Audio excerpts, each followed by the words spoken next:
नमस्कार दोस्तों, मैं रोहित। आज कक्षा 8 की भूगोल जो है उसका 5वां अध्याय है उद्योग। उद्योग के बारे में चर्चा करेंगे। पिछले 4 अध्याय में चर्चा कर चुके हैं जिनमें आपको बहुत अच्छा लगा होगा, आपने काफ़ी उत्साहवर्धक कार्य किया है।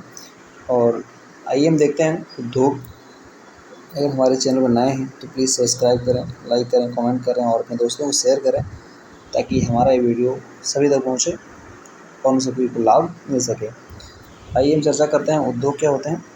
क्या आपने कभी ये विचार किया है कि लिखने की अभ्यास पुस्तिका जो आप इस्तेमाल में लाते हैं और विनिर्माण की लंबी प्रक्रिया के बाद आपके पास पहुंचती है, इसके जीवन की शुरुआत वृक्ष से होती है। कहाँ से होती है? वृक्ष से इसकी जीवन की शुरुआत होती है। उसे काटा जाता है, उसे लुगदी और लुगदी मिल तक ले जाया जाता है। वहाँ वृक्षों की लकड़ी को संशोधित कर एवं काष्ठ लुगदी काष्ठ लुगदी में परिवर्तित किया जाता है। काष्ठ लुगदी को रासायनिक द्रव्य के साथ मिलाया जाता है और अंततः मशीनों के द्वारा कागज के रूप में परिवर्तित किया जाता है। यह कागज प्रेस में आ जाता है।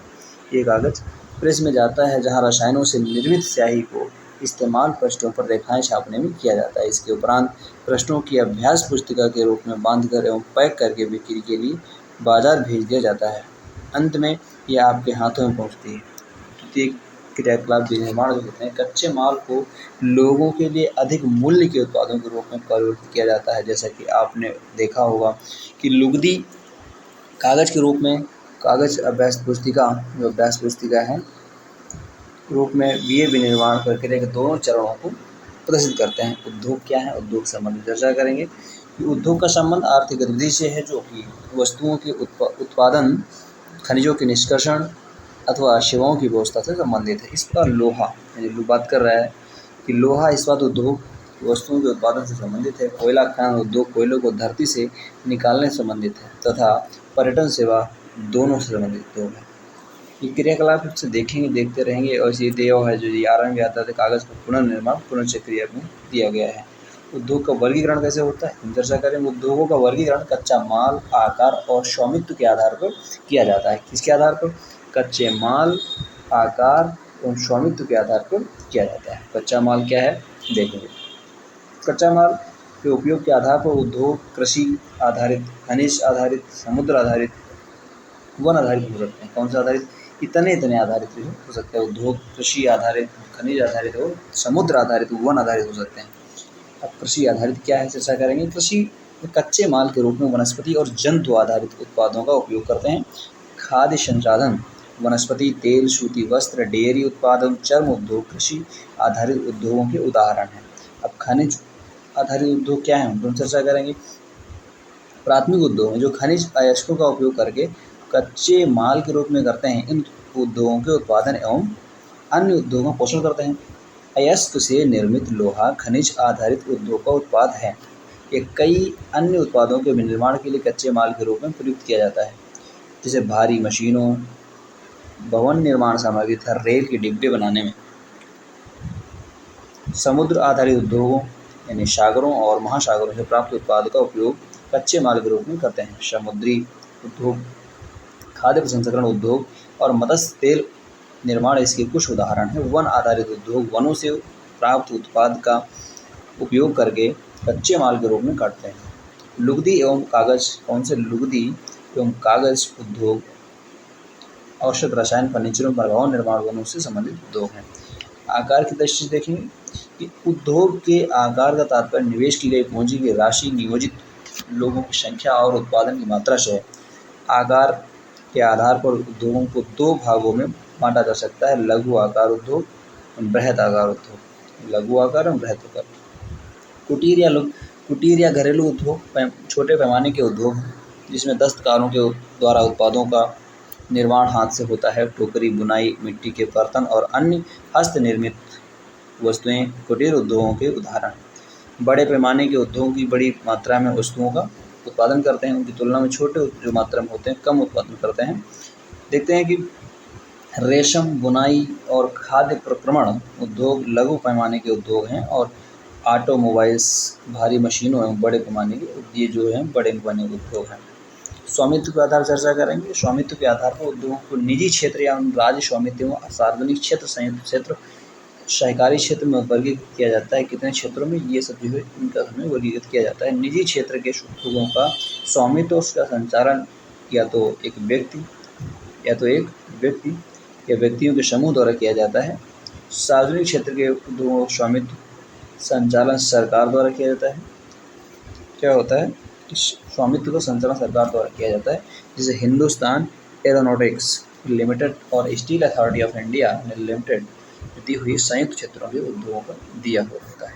ये दिया मखानों का उद्योग है, मखाने के प्रबंधन की अवस्थाएँ दिया जा रहा है। यहाँ पे देख लेंगे स्वामित्व के और संचालन राज्यों के व्यक्तियों के द्वारा, समूहों द्वारा होता है। मारुति उद्योग लिमिटेड संयुक्त राज्य क्षेत्र उद्योग एक उदाहरण है। सहकारी क्षेत्र के उद्योग का स्वामित्व और संचालन कच्चे माल के उत्पादों का पूर्तिकारों, कामगारों अथवा दोनों द्वारा होता है। आनंद मिल्क यूनियन लिमिटेड एवं सुधा डेयरी, कौन सी डेयरी, सुधा डेयरी सहकारी उपक्रम के उत्तम उदाहरण है। ये उदाहरण हम ध्यान रखेंगे, कौन सी, सहकारी सुधा डेयरी। इन चीज़ों के बारे में चर्चा करते रहेंगे और ध्यान रखना है। उद्योगों की अवस्थित दो प्रकार को क्या कर रहा है, ये जो दिया जा रहा है, एक सेकंड, अब देखेंगे, ये दिया हुआ है जो तुम्हारा उद्योगों के अवस्थिति के संबंधित कारक, जो कारक दिए हुए हैं कौन कौन से, ये कारक दिए हुए हैं, जल, बाजार, पूंजी, श्रम, कच्चा माल, विद्युत, भूमि, परिवहन, संचार, ये सभी ध्यान में रखेंगे। ठीक है, क्या करना है कि उद्योगों की अवस्थिति को प्रभावित करने वाले जो कारक हैं वो सब यही हैं और कोई नहीं है। वे कारक जो उद्योगों की अवस्थिति को प्रभावित करते हैं कच्चे माल की उपलब्धता, भूमि, जल, श्रम, शक्ति, पूंजी, परिवहन और बाजार हैं। उद्योग उन्हीं स्थानों पर केंद्रित होते हैं जहां इनमें से कुछ या ये सभी कारक आसानी से उपलब्ध होते हैं। कभी कभी सरकार कम दाम पर विद्युत उपलब्धता, कम परिवहन लागत तथा अन्य अवसंरचना जैसे प्रोत्साहन प्रदान करती है ताकि पिछड़े क्षेत्र में भी उद्योग स्थापित किया जा सके। औद्योगिकरण से प्राय नगर और शहरों का विकास में वृद्धि होती है। मैंने क्या बताया, जो कारक होते हैं यहाँ पे, ये पूरी जो कथा लिखी है इसे ना याद करें, ये चित्र बना लेना है। ये चित्र जो है ये ज़्यादा पावरफुल है और बस इतने ही कारक याद रखने हैं क्योंकि यही इंपॉर्टेंट है। यहाँ पे दिया भी है, जो ये जो है ये दिए हुए हैं, ये वही चीज़ दी हुई है यहाँ पे लिखित में।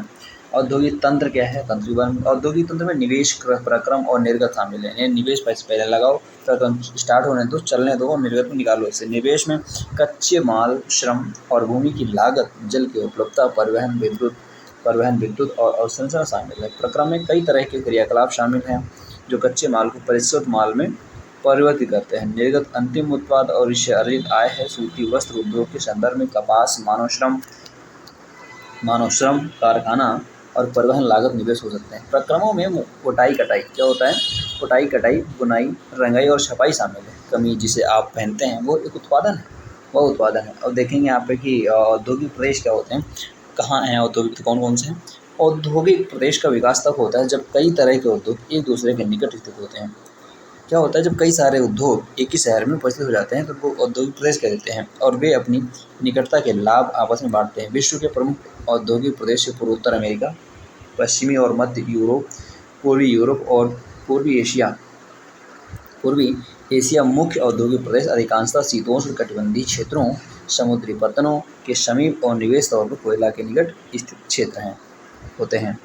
ये मैप में देख लेंगे कौन कौन से मैपिंग में दिया हुआ है, ध्यान रखेंगे। अगर स्क्रीनशॉट चाहते हैं तो स्क्रीनशॉट कर सकते हैं, ये सभी देख लेंगे। जैसे यहाँ पे दिया भारत में, ये दिया हुआ जो भारत में अनेक औद्योगिक प्रदेश हैं जैसे मुंबई, पुणे, समूह, बेंगलोर तमिलनाडु प्रदेश, हुगली प्रदेश, अहमदाबाद वडोदरा प्रदेश, छोटा नागपुर औद्योगिक प्रदेश, विशाखापट्टनम, गुंटूर औद्योगिक प्रदेश, गुड़गांव दिल्ली मेरठ औद्योगिक प्रदेश और कोलालमपुर तिरुवनंतपुरम औद्योगिक प्रदेश। ये सब क्या है, ये सब प्रदेश हैं। यहाँ पे औद्योगिक विपदा यहाँ पे देख लेंगे, ये सब जो दिया हुआ है अपने आप पढ़ लेंगे, इसमें कुछ खास नहीं है लेकिन फिर भी ध्यान, जो कुछ गैस रिसाव की वजह से कुछ problem, carbon union carbon factory, ये सब क्या है, उद्योगों में दुर्घटना विपदा मुख्य रूप से तकनीकी विफलता और संकट उत्पन्न करने वाले पदार्थों के बेतरतीब उपयोग के कारण घटित होती हैं। भोपाल में 3 दिसंबर 1984 को लगभग 0.000.30 बजे घटित दिया हुआ है। तो ये सब पढ़ लेंगे, कुछ खास बात नहीं है लेकिन पढ़ लेंगे, ध्यान देने वाली बातें हैं। यहाँ पे देखेंगे कि ये जो दिया हुआ है, ये क्या आप जानते हैं, उभरते हुए उद्योग सनराइज उद्योग के नाम से भी जाने जाते हैं। इसमें सूचना औद्योगिक उद्योगों, स्वास्थ्य लाभ, सरकार तथा ज्ञान से उद्योग शामिल हैं। प्रमुख उद्योगों का वितरण। विश्व के प्रमुख उद्योगों लोहा इस्पात उद्योग, सूती वस्त्र उद्योग और सूचना प्रौद्योगिकी उद्योग। लोहा इस्पात उद्योग और वस्त्र उद्योग काफ़ी पुराने उद्योग हैं, जबकि सूचना प्रौद्योगिकी का नया उभरता उद्योग है। वे देश जिसमें लोहा इस्पात उद्योग वस्त्र जर्मनी, संयुक्त राज्य अमेरिका, चीन, जापान और रूस। वस्त्र उद्योग भारत, हांगकांग, दक्षिण कोरिया, जापान और ताइवान में से केंद्रित हैं। सूचना प्रौद्योगिकी के क्षेत्र के मुख्य केंद्र होते हैं मध्यवर्ती कैलिफोर्निया के सिलिकॉन घाटी में उपस्थित बेंगलुरु के प्रदेश भी उपस्थित होते हैं। अब बात करेंगे हम लोहा इस्पात उद्योग की चर्चा करेंगे। अन्य उद्योगों की तरह लोहा इस्पात उद्योग में भी बहुत से निवेश प्रक्रम और निर्गत शामिल हैं। यहाँ ये एक पोषक उद्योग है जिसके उत्पाद अन्य उद्योगों के लिए कच्चे माल के रूप में उपयुक्त होते हैं। उद्योग के लिए निवेश में श्रम पूंजी, स्थान और अन्य अवसंरचना के साथ साथ लौह अयस्क, कोयला और चूना पत्थर कच्चे माल के रूप में सम्मिलित और लौह अयस्क के इस्पात निर्माण की प्रक्रिया में कई चरण शामिल हैं। कच्चे माल को झोंका भट्टी में रखा जाता है जहां यह प्रज्वलित होता है। इसके बाद ये परिसंशोधित होता है, प्राप्त उत्पाद इस्पात होता है जो अन्य उद्योगों में कच्चे माल के रूप में प्रयुक्त किया जाता है। इस्पात कड़ा होता है और इसे आसानी से काटा जाता है, इसे आकार दिया जाता है अथवा इससे तार बनाए जा सकते हैं। एल्युमिनियम, निकल, तांबा ये सब जो दिए हुए हैं ध्यान रखना है। ये टन कोयला दिया हुआ है, 8 टन का पृष्ठ 4 टन लगाया जाता है। टन अयस्क में 1 टन चूना पत्थर, तो 1 टन जो है इस्पात बनकर तैयार होता है। जैसे अन्य धातुओं को थोड़ी थोड़ी मात्रा में इस्पात में मिलाकर जैसे इसकी मिश्र धातुओं बनाई जा सकती हैं। मिश्र धातु इस्पात को असामान्य कठोरता, दृढ़ता और जंग प्रतिरोध क्षमता प्रदान करती है। इस्पात का आधुनिक उद्योगों का मेरुदंड कहलाता है। इस्पात क्या होता है? आधुनिक उद्योगों का मेरुदंड कहलाता है। लगभग सारी वस्तुएं जिनका हम लोग उपयोग करते हैं वे तो लोहा या इस्पात से बने हैं अथवा इन धातुओं से निर्मित है। औजारों और मशीनों से बने हैं। पोत, रेलगाड़ी, ट्रक और ऑटो अधिकांशतः इस्पात से बने हुए हैं। यहाँ तक कि सेफ्टी पिन और सुइयाँ जिनकी उपयोग आप करते हैं वे भी इस्पात से बनती हैं। तेल कूप इस्पात से बनी मशीनों से विद्युत किए जाते हैं। इस्पात की पाइपलाइन से तेल परिवहन किया जाता है। खनिजों का खनन इस्पात के उपकरणों से होता है। कृषि वे ये यंत्र प्रायः इस्पात के बने होते हैं। विशाल भवनों का ढांचा इस्पात को बनाया जाता है। 800 ईसा पूर्व इस्पात उद्योग यहाँ स्थित है जहाँ कच्चा माल, विद्युत आपूर्ति और बहता जल आसानी से उपलब्ध थे।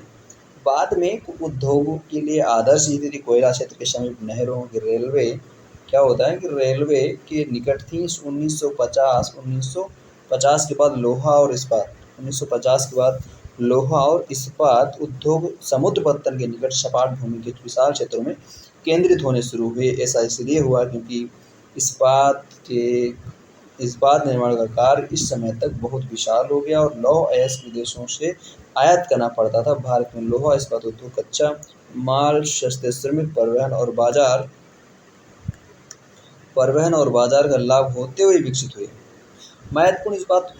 महत्वपूर्ण इस्पात उत्पाद केंद्र जैसे भिलाई, दुर्गापुर, बर्नपुर, जमशेदपुर, राउरकेला, बोकारो एक ही प्रदेश में स्थित हैं। वे जो 4 राज्यों में फैले हैं जैसे राज्य पश्चिम बंगाल है, झारखंड, उड़ीसा है और छत्तीसगढ़। भद्रावती और विजयनगर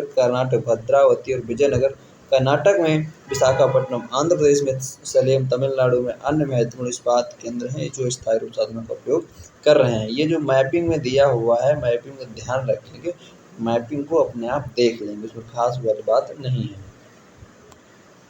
ये जो दिया हुआ है लौह इस्पात उद्योग पर्वतीय अवस्थिति दी हुई है, ये चीज़ हमें देख लेनी है क्योंकि बता रहा है यहाँ पर कि 1850 से 1950 तक की सर्वोत्तम अवस्थिति ये देख रहे हैं कि सर्वोत्तम अवस्थिति 1800 से पूर्व, 1800 से पहले की बात कर रहा है, ये ऐसे चल रहा था यहाँ पे, बाद में फिर यहाँ पे आ गया, इस ये कंडीशन होने लगी।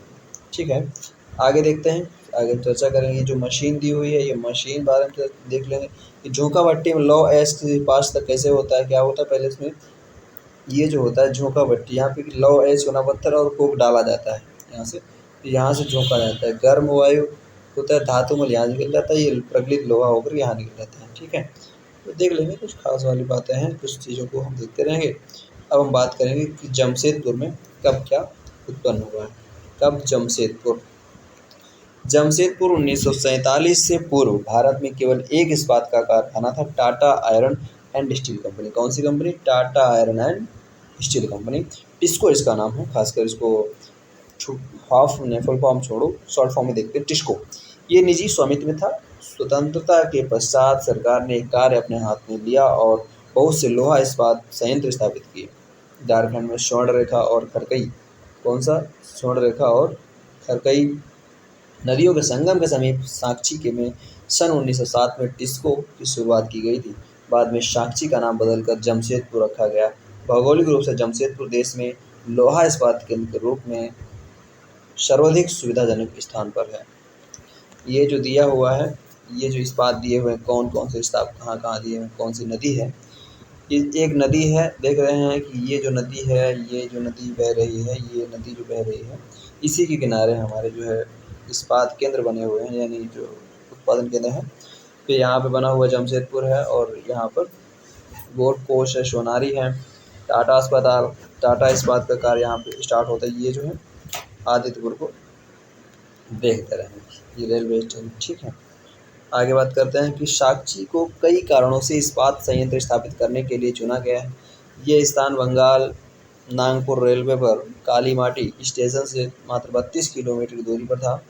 ये स्थान लौह एस कोयला और मैग्नीज निक्षेप के साथ साथ कोलकाता के निकट भी था, जहां बाजार उपलब्ध था। टिस्को की झरिया कोयला क्षेत्र में कोयला और मैग्नीज निक्षेप साथ साथ कोयला के निकट भी था, जहां विशाल बाजार उपलब्ध था। टिस्को को झरिया कोयले के क्षेत्र से कोयला और ओडिशा तथा छत्तीसगढ़ से लौह एस चूना पत्थर डोलोमाइट और मैग्नीज प्राप्त होता था। खरकई और स्वर्णरेखा नदियों से पर्याप्त जल की आपूर्ति होती है। सरकारी प्रोत्साहन से इसे पर्याप्त पूंजी उपलब्ध हुई। जमशेदपुर में टिस्को की स्थापना के बाद कई अन्य औद्योगिक संयंत्र स्थापित किए गए। इनमें रसायन इंजनों के पुर्जों, कृषि उपकरण, मशीनें, टीन की चादरें, केबल और तार का उत्पादन किया जाता है। भारत में लोहा इस्पात उद्योग के विकास से त्वरित औद्योगिक विकास आरंभ हुआ। भारतीय उद्योग के लगभग सभी क्षेत्र अधिकांशतः अपने आधारभूत अवसंरचना के लिए लोहा इस्पात उद्योगों पर निर्भर है। भारतीय लोहा इस्पात उद्योग में बृहत समकालीन इस्पात संयंत्रों के लिए साथ साथ लघु इस्पात मिल भी सम्मिलित हैं। इसे द्वितीयक उत्पादन रोलिंग मिल और उद्योग भी शामिल हैं। पिट्सबर्ग बारे में चर्चा करेंगे। पिट्सबर्ग इस संयुक्त राज्य अमेरिका का एक महत्वपूर्ण इस्पात नगर है। पिट्सबर्ग इस्पात उद्योग को स्थानीय सुविधाएं उपलब्ध हैं। कच्चा माल जैसे कोयला पिट्सबर्ग में ही उपलब्ध है। कच्चा माल जैसे कोयला पिट्सबर्ग में ही उपलब्ध है। जैसे लोहा अयस्क मिनेसोटा की लोहे की खानों से प्राप्त होता है, जो पिट्सबर्ग से लगभग 1500 किलोमीटर दूर है। इन खानों और पिट्सबर्ग के बीच नौ परिवहन का सर्वोत्तम मार्ग गेट लेक्स जलमार्ग आता है। ये अयस्क के नौ परिवहन हेतु सस्ता मार्ग है। गेट लेक्स से पिट्सबर्ग क्षेत्र तक लौह अयस्क रेलगाड़ी से लाया जाता है। ओयो, मोनोगहेला और एल्गनी, ये ध्यान देना है, एल्गनी नदियों से पर्याप्त जल प्राप्त होता है। आज पिट्सबर्ग में बहुत कम बड़ी इस्पात मिल है। मिल पिट्सबर्ग के ऊपर मोनोगहेला के और एल्गनी नदी के घाटियों में तथा पिट्सबर्ग के नीचे ओहियो नदी के सहारे स्थित है। परिष्कृत इस्पात स्थल और जल दोनों मार्गों द्वारा बाजार में भेजा जाता है। पिट्सबर्ग क्षेत्र में इस्पात मिलों के अतिरिक्त अन्य कई कारखाने हैं। ये रेल पटरी उपकरण और भारी मशीनों के उत्पादन में इस्पात का कच्चे माल के रूप में करते हैं। जानते हैं यहाँ पे जो दिया हुआ है, क्या आप जानते हैं? क्वेश्चन में ध्यान दे देना है थोड़ा। गेट ग्रेट लेक्स के नाम से सुपीरियर, हाइरून, ओंटारियो, मिशिगन और इरी हैं। इन पांचों झीलों में से सुपीरियर झील सबसे बड़ी झील है और अन्य की तुलना में उच्च ऊर्ध्व प्रवाह पर स्थित है।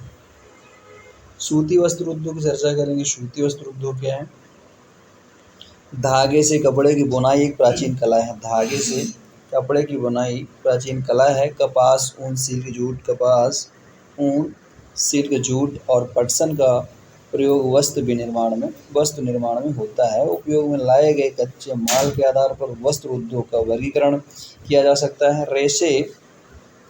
रेशे उद्योग वस्त्र उद्योग की कच्चा माल है। रेशे प्राकृतिक या मानव निर्मित हो सकते हैं। प्राकृतिक रेशे ऊन, सिल्क, कपास, लिनन और जूट से प्राप्त किए जाते हैं। मानव निर्मित रेशे में नायलॉन, पॉलिएस्टर, एक्रिलिक और रेयान शामिल हैं। टेक्सटाइल की उत्पत्ति देख लेंगे कि टेक्सटाइल की उत्पत्ति कहाँ से हुई है, ये देखेंगे। शब्द टेक्सटाइल लैटिन के टेक्सचरे से उपयुक्त किया जाता है, जिसका अर्थ होता है बुनना। सूती वस्त्र उद्योग विश्व के प्राचीनतम उद्योगों में से एक है। 18वीं सदी के औद्योगिक क्रांति तक सूती वस्त्र हस्तकताई तकनीकों एवं हथकरघों से बनाया जाता था। 18वीं सदी में पावरलूम शिप ने पहले ब्रिटेन में और बाद में विश्व के अन्य दूसरे भागों में सूती वस्त्र के विकास आगे बढ़ाया। आज भारत, चीन, जापान और संयुक्त राज्य अमेरिका सूती वस्त्र के महत्वपूर्ण उत्पादक। भारत में अत्युत्तम गुणवत्ता के सूती वस्त्र उत्पादन करने की गौरवपूर्ण परंपरा रही है। ब्रिटिश शासन से पूर्व हाथ से कते और हाथ से बुने हुए वस्त्रों का विस्तृत भारतीय बाजार था।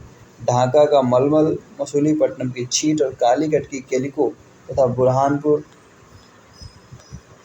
सूरत और बड़ोदरा के सुनहरी जरी के काम करने वाले सूती वस्त्र विविधतर डिजाइनों के लिए विश्वविख्यात थे। लेकिन हाथ से बने होने के कारण सूती वस्त्र का उत्पादन महंगा और बनने में अधिक समय लेता था। इसीलिए परंपरागत सूती वस्त्र के उद्योग पश्चिम के नए वस्त्र मिलों की प्रतिस्पर्धा नहीं कर सका, जो सस्ते व अच्छी गुणवत्ता वाले वस्त्रों का निर्माण यंत्रीकृत औद्योगिक यूनिट करते थे। पहली सफल यंत्रीकृत वस्त्र मिल 1854 में स्थापित की गई। उष्ण आर्द्र जलवायु, मशीन आयात के लिए पत्तन, कच्चे माल की उपलब्धता, दक्ष श्रमिक इस प्रदेश में इस उद्योग के द्रुत फैलाव में सहायक रहा। प्रारंभ में ये उद्योग महाराष्ट्र और गुजरात राज्य में अनुकूल आर्द्र जलवायु के कारण पनपा, लेकिन वर्तमान में आर्द्रता कृत्रिम रूप से उत्पन्न की जा सकती है। कच्ची कपास शुद्ध होती है एवं वस्त्र उत्पादन प्रक्रिया में इसका वजन कम नहीं होता, इसलिए ये उद्योग भारत के विभिन्न भागों में फैल गया। कोयम्बटूर, कानपुर, चेन्नई, अहमदाबाद, मुंबई, कोलकाता, लुधियाना, पुडुचेरी और मणिपत कुछ अन्य महत्वपूर्ण केंद्र हैं। यहाँ पे थोड़ा चर्चा कर लेंगे कि देश में प्रथम वस्त्र उद्योग 1818 में कोलकाता के समीप फोर्ट वेलेस्टर में स्थापित हुआ था, लेकिन कुछ समय बाद ये बंद हो गया था। देखेंगे भारतीय वस्त्र उद्योग के कुल उत्पादन का लगभग 1/3 हिस्सा निर्यात किया जाता है। अहमदाबाद क्या होता है कि गुजरात में साबरमती नदी के तट पर स्थित 1859 में यहाँ पहली बार सूती मिल स्थापित हुई थी। यह यथाशीघ्र ही मुंबई के बाद भारत का दूसरा सबसे बड़ा वस्त्र निर्माता नगर बन गया। अहमदाबाद को प्राय भारत का मैनचेस्टर कहा जाता है। अनुकूल अवस्थिति कारक अहमदाबाद में सूती वस्त्र उद्योग के विकास में सहायक थे। अहमदाबाद कपास उत्पादन करने वाले क्षेत्र के बहुत निकट स्थित है।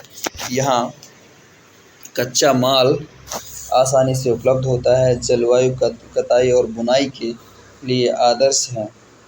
सपाट भूभाग और भूमि की आसानी से उपलब्ध मिलों की स्थापना में उपयुक्त है। गुजरात और महाराष्ट्र की घनी आबादी इस उद्योग को कुशल और अर्धकुशल श्रमिक उपलब्ध कराते हैं। सुविकसित सड़कें और रेल मार्ग का जाल सूती वस्त्र को देश के विभिन्न भागों में आसानी से पहुंचाने में मदद करता है। इस तरह इसकी बाजार तक सरल पहुंच उपलब्ध है। नज़दीक में मुंबई पत्तन से मशीन का आयात करने में सूती वस्त्र के लिए निर्यात की सुविधा प्रदान करता है। परंतु हाल के वर्षों में अहमदाबाद की सूती मिलों की कुछ समस्याएं हैं।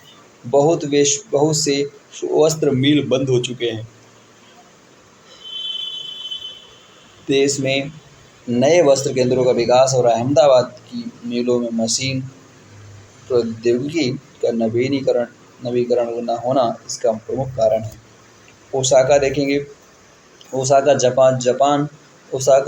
जापान का एक महत्वपूर्ण वस्त्र निर्माण केंद्र है। क्या एक महत्वपूर्ण वस्त्र निर्माण केंद्र है? ये जापान का मैनचेस्टर, ओसाका जो होता है जापान का मैनचेस्टर के नाम से भी जाना जाता है। ओसाका में सूती वस्त्र उद्योग का विकास कई भौगोलिक कारणों से हुआ है। ओसाका के चारों ओर विस्तृत मैदान सूती वस्त्र मिलों के निकास के लिए आसानी से भूमि की उपलब्धता सुनिश्चित करता है। उष्ण आर्द्र जलवायु कताई व बुनाई के लिए बहुत ही उपयुक्त है। योडो नदी मिलों के लिए पर्याप्त जल उपलब्ध कराती है। श्रमिक आसानी से उपलब्ध हैं। पत्तन की अवस्थिति कच्चे कपास को आयात करने और वस्त्रों के निर्यात की सुविधा उपलब्ध कराती है। ओसाका का वस्त्र उद्योग आयातित कच्चे मालों के ऊपर निर्भर है। कपास मिस्र, भारत, चीन और यूएसए से आयात की जाती है। परिष्कृत उत्पाद अधिकांशतः निर्यात किया जाता है और उच्च गुणवत्ता और कम मूल्य की वजह से उसका एक अच्छा बाजार है। यद्यपि देश का ये एक महत्वपूर्ण उद्योग है, लेकिन हाल ही में ओसाका के सूती वस्त्र उद्योग का स्थान अन्य उद्योग जैसे लोहा इस्पात, मशीनरी, जहाजरानी, ऑटोमोबाइल्स, विद्युत उपकरण, सीमेंट लेते जा रहे हैं। आगे अभ्यास प्रश्न चर्चा करेंगे कि अभ्यास प्रश्न उद्योग शब्द का तात्पर्य क्या है, वे कौन कौन से मुख्य तथ्य हैं जो उद्योग की अवस्थिति को प्रभावित करते हैं। इन सभी को लेकर मैंने चर्चा की है और कुछ बात छूटता है तो आप लोग कमेंट में बताएं कि इशू हो रहा है। अगर कोई समस्या आपको उत्पन्न हो रही है तो आप कमेंट्स में आपको बताएं और जितने क्वेश्चन दिए हुए हैं उनको लिखने की कोशिश करें। तो यही क्वेश्चन आपके मेंस में ढेर सारे तैयारी के साथ जाएंगे। सब जो क्वेश्चन दिए हुए हैं तो ध्यान से देखें, तो ध्यान से करें ताकि आपके लिए एक अच्छा सोर्स तैयार हो सके। तो यहाँ से चर्चा हम ख़त्म करते हैं और अगले चैप्टर में चर्चा अगले अध्याय में करेंगे। धन्यवाद यहाँ तक वीडियो देखने के लिए, और आप नए हैं तो प्लीज़ सब्सक्राइब करें, बेल आइकन ऑन रखें ताकि हमारे पास पहली वीडियो सबसे पहले आप तक पहुँचे। धन्यवाद।